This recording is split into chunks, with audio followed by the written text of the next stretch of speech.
जाडी चामडी चमकते युतीची लका लका लका लका लका लका लका लका लका लका लका जाडी चामडी चमकते युतीची लका लका लका लका लका लका लका लका लका लका लका लका लका. Believe it or not, that was a diss track. And it came from the most unlikeliest of sources. It was put out by Shiv Sena UBT faction a week ago.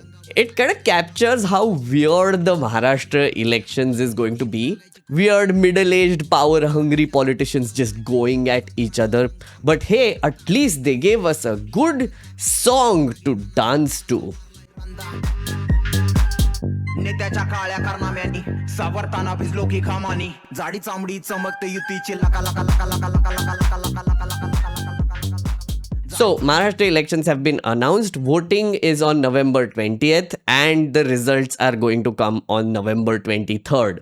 It is happening in one phase. And to put it mildly, the Maharashtra elections are going to be a mess. There are multiple parties fighting with each other for doing the power grab.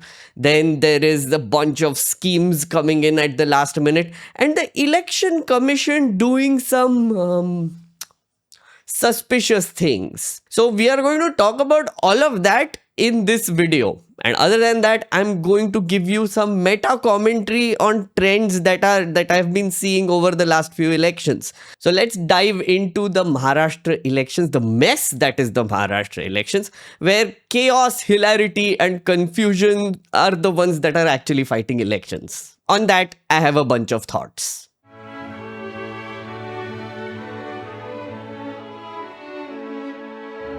Hello there. If you are new to my channel, let me tell you there is a very important philosophy that I follow while making this video, which is I do not assume that you know anything. Like I start from zero all the time. And for this video, especially, I need to start from zero. Because before you form an opinion, it takes you a while to even understand what is going on. It's just nuts. So allow me to take you through the landscape a little bit. The Maharashtra Assembly has 288 seats and the party or alliance that gets more than 145 seats gets to form the government. That is the halfway mark. But in the last 5 years, all traditional alliances and regional parties have gone for a toss. So bring in the shitty graphics. First, we have the Shiv Sena. It has split into two. Shiv Sena, the Shinde Sena, it has Eknath Shinde leading it, and Shiv Sena UBT has Uddhav Thackeray leading it. Uddhav Thackeray is a former CM, Shinde is the current CM, and Uddhav Thackeray kind of got evicted from the big boss house 2 years ago. Now, Shinde used to be the right-hand man of Uddhav Thackeray, but in 2022, he had a change of heart and he took a chunk of MLAs away from the original Shiv Sena, took them to Surat, then to Guwahati, then to Goa, then back to Maharashtra, and he was sworn in as the chief minister. He formed an alliance with the BJP, with Devendra Fadnavis, who was the former CM of Maharashtra from BJP. He was also sworn in as the deputy chief minister. Meanwhile, there is the NCP. NCP was also seeing some rumblings within during this time. Ajit Pawar split away from his uncle Sharad Pawar with another chunk of MLAs. Sharad Pawar is now heading the NCP SP, bracket mein. In 2023, Ajit decided to join the Shinde Sena and become a part of the government. Ajit Pawar, at this point of time, has been sworn in as the deputy chief minister of the state not once, not twice, 3 times in 5 years. Three times in 5 years. Okay, now let's come to the alliances. First, there is the Mahayuti alliance. This is the ruling gang. We have BJP with Devendra Fadnavis as the deputy chief minister. We have Shiv Sena, the Shinde faction with Eknath Shinde as the chief minister. And then we have NCP, the Ajit Pawar faction with Ajit Pawar as the second deputy chief minister. Now, whenever they have to say anything, these three appear together and then they take turns to say the same thing and it just gets too long. You can watch any press conference. It's just... Why 3? Just ek ko bolle do na. Anyway, on the other hand, we have Mahavikas Aghadi or MVA. This one consists of the Shiv Sena, the UBT faction, NCP, the SP, Sharad Pawar faction, and Congress. Yes, Congress is here too. Oh yeah, and they have been playing second fiddle for a while, but in the last Lok Sabha elections, they had a sweep, and they're extremely strong in the Vidarbha region of Maharashtra. Also, I have to tell you that Maharashtra is very big. It takes about a half a day to get from one end to the other. So many regions with many different political alliances in general. Anyway, I'm not getting into that. That will take me all day. But these are the things that you need to understand for this particular video. This split, the party split, all happened in the last 5 years. So the current assembly and Maharashtra voters are still kind of recovering. They have PTSD from all this splitting and remixing and MLAs being thrown at each other.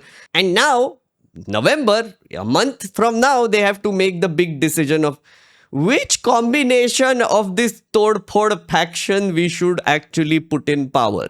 And you know, this is one of those states where pre-poll alliances count worth shit, because Shiv Sena has already done a pre-poll alliance with BJP, then split away randomly to form a government with someone else. So from now till November 23rd, literally anything can happen. This is going to be very weird, and it is going to intensify. And one of the institutions which was supposed to prevent this nonsense and confusion is being weird too.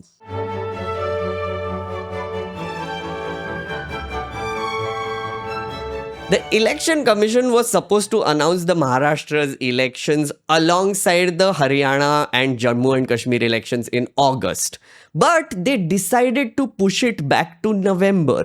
Why the delay, you ask? Well, the reasons they gave are that there are festivals like Ganesh Chaturthi that are going to come up. Also, Jammu and Kashmir will require a lot of security, so we can't spare any other security, and other seasonal reasons apparently. That's why the delay. Interestingly enough, because of this delay, the Maharashtra government was able to take hundreds of cabinet decisions right after the Lok Sabha results. Take for instance the Ladki Bahin Yojana. This is a scheme which gives 1500 rupees per month to underprivileged women. It was launched on August 17th, a day after the Election Commission announced the dates for the Haryana and Jammu Kashmir elections. Wait, another thing. The last day to apply to the Ladki Bahin scheme is October 15th. I mean 2 days ago. October 15th. Now, October 15th is the same day when the elections for the Maharashtra state were announced by the Election Commission, putting a model code of conduct which will prevent any party in power from announcing any new schemes. 15th October. And during this period, the Mahayuti government has been able to transfer money to 2.3 crore women, according to them, for 5 months. 3 months? No, 5 months. They have given money 2 months in advance under this scheme. And this announcement to give a Diwali bonanza was made a week before the elections were announced. Now you can chalk all of this off to coincidence. I mean, the dates can say randomly match, I guess. It just happened, you know? Yeah, I totally believe that. Oh, and Ladki Bahin is not the only bonanza that Mahayuti was able to give. They also made entry into Mumbai toll-free. They decided to increase the non-creamy layer eligibility criteria for OBC reservations from 8 lakh rupees to 15 lakh rupees. Oh, and they tripled the salary of teachers. They doubled funding for tribal welfare programs and a lot more. On October 11th alone, 50 decisions were cleared without discussion. Yeah, 50 decisions. In fact, reports say that the proposals were cleared even before the secretaries could read them out. Ajit Pawar's finance department has been making negative remarks about all of these multiple proposals, and the cabinet has been just ignoring him, overruling him. He's an alliance partner, but usko koi bhav hi nahi de raha. So in over a month, the cabinet has taken more than 165 decisions like this. One IAS officer who anonymously gave a quote to Indian Express and has attended the cabinet meetings had this to say. Decisions can be implemented only if funds are available. The finance department mentions the growing fiscal deficit in every cabinet proposal and the fact that various schemes that have been announced have put financial pressure on the exchequer. But ultimately, the cabinet is supreme and it can overrule what the administration is saying. For several meetings now, the official cabinet agenda, which gets distributed a day before the meeting, does not mention all the proposals that will be brought the next day. The official agenda lists 5 to 6 proposals only. When it comes to the cabinet meeting, we get over 40 to 50 decisions. To be honest, it is difficult to tell you exact number of decisions taken on Thursday, which is one meeting. It was around 50. So what does all of this tell you? I'll tell you what this tells you. I have a bunch of thoughts.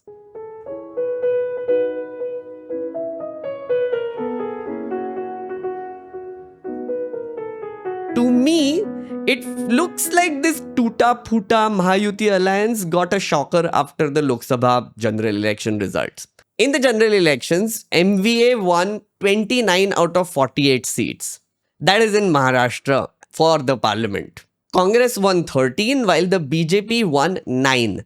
That was a drop of 14 seats, by the way. If you translate this into assembly seats, Mahayuti currently leads in 128 seats.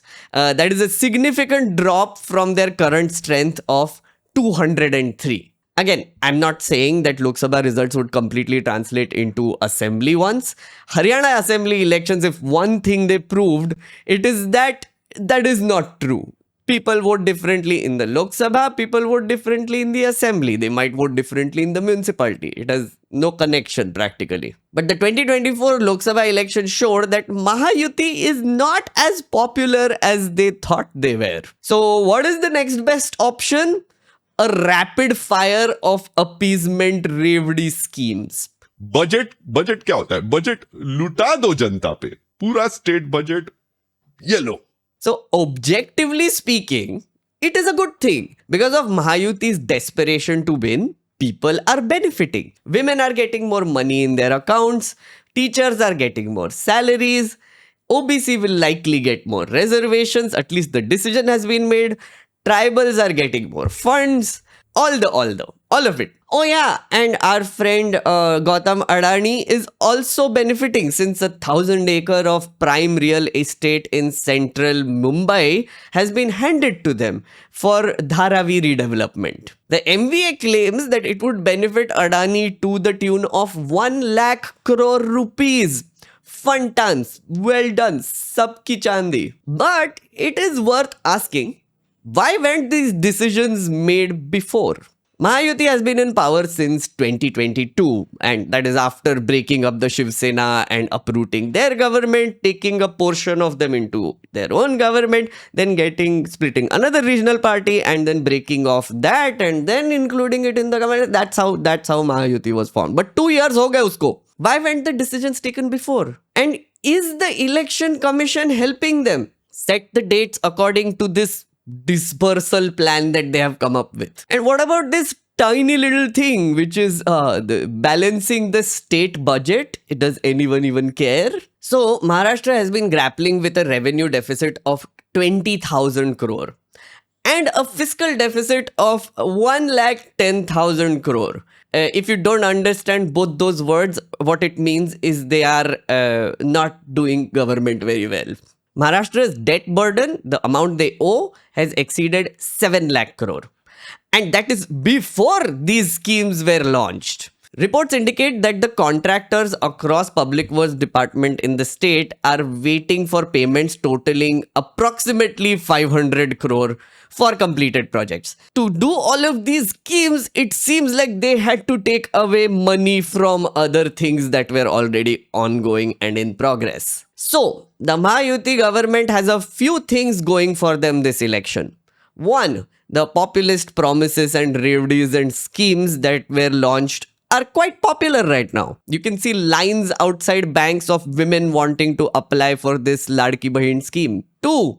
The ECI has already done them a favor by giving them time to implement all of this and give money 2 months in advance also, I guess. Because why not? 3. The Haryana election results and BJP's victory has fired up their cadre. Yes, they were quite depressed after the Lok Sabha, but because of Haryana, they were like, Yay! Can win again! Maharashtra. and 4. This is Maharashtra we are talking about. It has Mumbai, the financial capital. It is BMC, one of the richest corporations around. It has industry. It has so many things. And also, yeah, it has Nagpur. Nagpur. RSS cannot lose this state. So they are definitely going to help them and win. But having said all of that, there are a few things that are not going too well for them as well. One, the alliance is kind of still shaky. Ajit Pawar is pissed off with Modi and Shah and how they have been treating him lately, as evidenced by the cabinet meetings. 2, Devendra Fadnavis has had his own run-ins with the Modi-Shah duo and central leadership. That was over him becoming a deputy chief minister. That's like a demotion for him because he was chief minister earlier. Demote kar diya mere ko. And he was like, नहीं चाहिए. but then he was forced to do it anyway. 3, the MLAs that they imported from Shiv Sena and NCP, they might switch parties again. I mean, who knows? कोई भी किधर भी जा सकता है अभी. That would further weaken the alliance and their game plan going into the election. 4, who knows what Sharad Pawar is up to? The man is kind of a genius. He can do things in that state. On the MVA front, the Uddhav Thackeray Congress and remaining NCP front, I honestly don't know what to think about their situation. They have to first figure out seat sharing between Shiv Sena, UBT, Congress and NCP. Will that go smoothly? I don't think so. They all have personal aspirations and dynasties to take care of. All in all, both alliances are kind of shaky. Given the tod-phod we saw in the last 5 years, there was no time to stabilize it, and it might show this election. Anyway, finally, I want to give you some meta trends to keep a track of. We are going to zoom out and look at it. Meta.